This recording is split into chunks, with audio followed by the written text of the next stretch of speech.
Let's talk about put option, and again I would have to invite Mike and Mary to explain this concept. So let me start with the example. Suppose if I'm looking at Google, and Google is right now at $700, and I have Mary who already owns Google, and she is expecting the Google to go high, and she thinks that that will be a good return on her investment. But she's also worried that what if the Google goes down? It can go to 680, it can go to 650, and she don't want to lose that money. So she is looking for some kind of protection. On the same time, Mike, he wants to enter into Google. He wants to buy some more Google, and he thinks that I should be able to buy this at 680. So he is looking to buy at 680, and he don't want to buy at 700. So he only thing he can do is now he has to wait for 1 month, or maybe 2 months, or maybe 5 days. No, nobody knows, right? So either he can keep waiting, or he can enter a contract with Mary. In that case, Mary will give Mike $5, and for $5, Mike will promise that he will buy the stock for 680, and after 1 month. So if he promises Mary that he will buy the stock even if it goes below at 680, then Mary will have a downside protection. So her maximum loss will be equal to $20, because it can go to 680 plus the $5 which she paid for the premium. So now she has more peace of mind. And in case of Mike, he is happy because he made $5. And if stock goes down, then he can also purchase it for 650, so 680. So if he buys for 680, he can subtract this $5 from it, and he will end up buying the Google for 675. So now what will happen after 1 month? Stock can either go down, and it can go to maybe 670, or it can go up maybe to 720. So we have both Mike and Mary. So how the profits will look like for both of them? So if you talk about Mike, then because it went to 670, he is now he has to purchase it for 680. So he bought it at 680, but he was paid $5 for it, and so the $5 is extra, right? So he bought it at 680. So because he bought it at 680 and the stock is right now at 670, he lost $10 here, and but he made $5 here, so his total loss will be equal to $5, because he got paid $5 from Mary, right? So his total is loss is $5.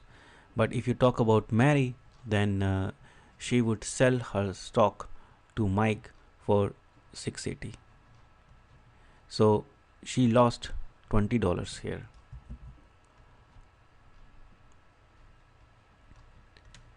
And she also paid $5 to Mike, so that $5 will also add up.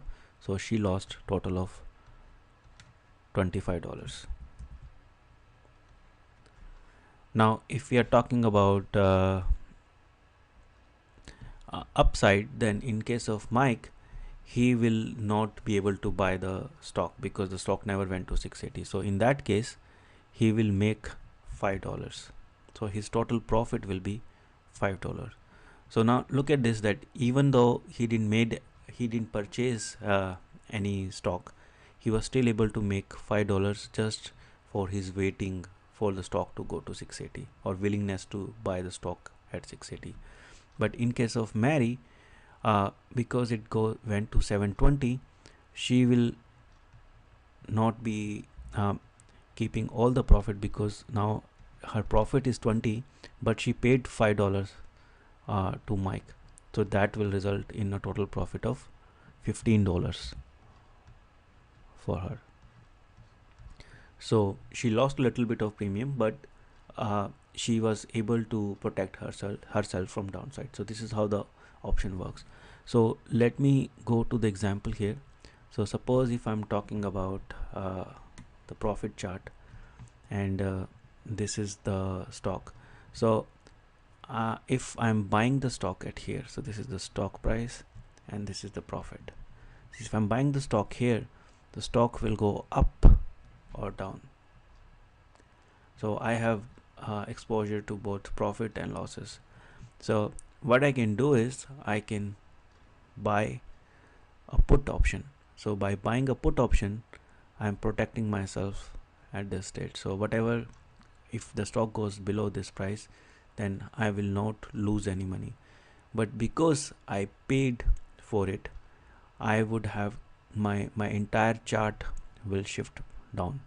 So this chart will shift here because I paid a premium. So because I paid a premium, I lost some money. So I'm already here because this is the premium I paid. And now if the stock goes up, I'm gonna make money.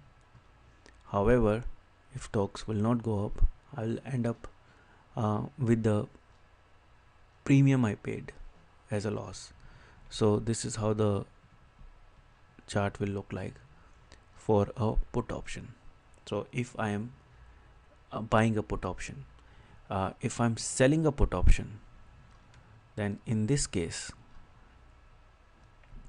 if the stock goes up, I will have a profit because I bought a premium for it.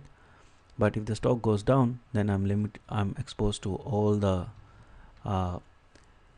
downward side. If the stock goes way below, then I will have to tolerate all the losses. So in that case, I'm exposed. So this is Mike and this is Mary. So now again, the premium for the put option will depend upon both the strike price and the expiry date.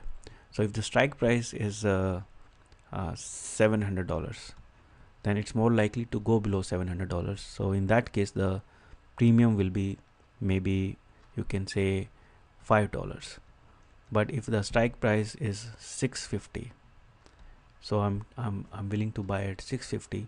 In that case, the premium will go to maybe 50 cents because it's less likely for it to go there.